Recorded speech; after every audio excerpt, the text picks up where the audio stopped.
Hi friends, ఇప్పుడు మనం చూడబోయే ఈ క్షేత్రం ఆంధ్రప్రదేశ్ రాజధాని అమరావతికి దగ్గరలో ఉన్న కృష్ణానది ఒడ్డున శ్రీ శివస్వామిచే నిర్మించబడింది.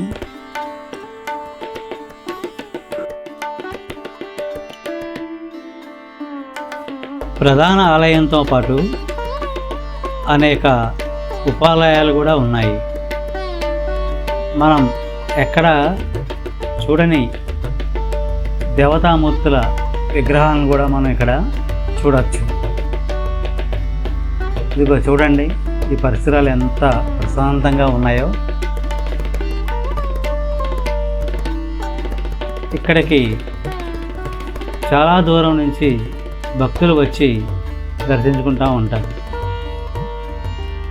ఇదిగోండి ప్రత్యంగి అమ్మవారి దర్శనానికి దారి, అట్లాగే ఇంకా ఇతర ఉపాలయాలు, ఇలా చెప్పుకోవటానికి చాలా ఉన్నాయి.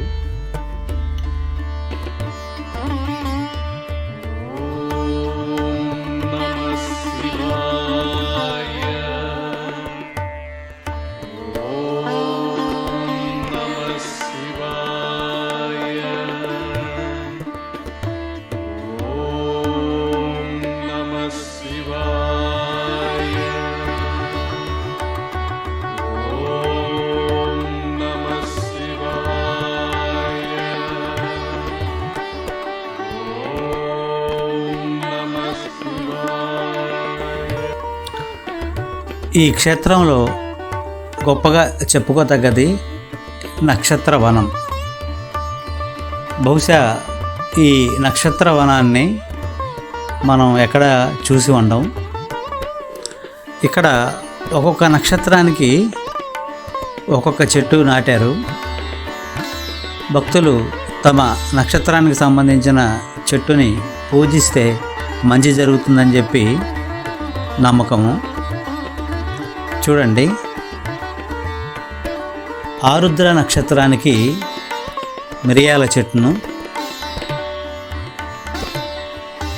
మృగశిర నక్షత్రానికి చండ్ర చెట్టును, పుబ్బా నక్షత్రానికి మోదుగ చెట్టును, రోహిణి నక్షత్రానికి నేరేడు చెట్టును, పురుషమేడి చెట్టును, ఇలా వివిధ నక్షత్రాల వారికి వివిధ చెట్లను నాటారు. భక్తులు తమ నక్షత్రానికి సంబంధించిన చెట్లను పూజించుకోవచ్చు.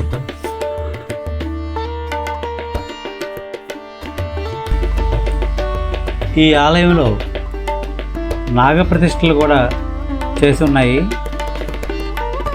చూడండి, మొత్తం ఈ పరిసరం అంతా నాగప్రతిష్ఠలతో ఏర్పాటు చేయబడి ఉంది. ఇంకొక ముఖ్యమైన విశేషం ఏంటంటే వాస్తు పురుష ఆలయం కూడా ఇక్కడ ఉందండి.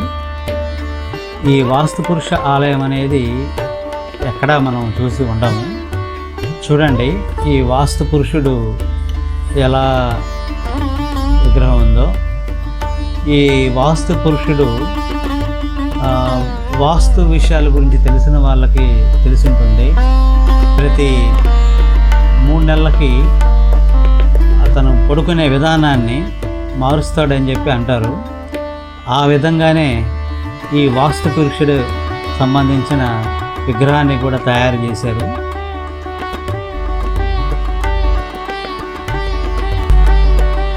పైన పంచభూత లింగాలతో ఒక ఆలయాన్ని నిర్మించారు. మధ్యలో అమ్మవారి విగ్రహాన్ని ప్రతిష్ఠించారు. ఈ ఆలయం పైనుంచి చూస్తే వ్యూ చాలా బాగుంటుంది. ఇదిగోండి, ఇంతగా మనం చెప్పుకున్నటువంటి ఉపాలయాలు కానీ మిగతా ఆలయాలు కానీ ఇవన్నీ కూడా మనకి పైనుంచి చూస్తే చాలా బాగుంటాయి. అట్లాగే ఇక్కడ 1 లింగాలని ప్రతిష్ఠించారు. చూడండి, ఈ పైనున్న ఆలయం చుట్టూ ఇలా 1,000,000 శివలింగాల్ని ఇలా ప్రతిష్ఠించారు. ఇవన్నీ కలిపి సుమారు 1,000,000 వరకు ఉంటాయి. చూడండి, ఇలాంటి అరుదైనవి మనం ఆంధ్రప్రదేశ్లో ఎక్కడ చూసుండము. చూస్తున్నారు కదా, ఇవన్నీ ప్రతిష్ఠించిన శివలింగాలు చూడటానికి ఎంతో బాగున్నాయి. శైవతత్వాన్ని ఉట్టిపడేలా చేస్తున్నాయి. ఇక్కడ ప్రతి నిత్యము అన్నదాన కార్యక్రమం కూడా జరుగుతుంది. దూర ప్రాంతం నుంచి వచ్చిన వాళ్ళకి భోజన సౌకర్యాలను ఏర్పాటు చేస్తున్నారు. భక్తులందరూ ఈ క్షేత్రాన్ని సందర్శించి ఆ సదాశివుని ఆశీస్సులు పొందుతారని కోరుకుంటున్నాను.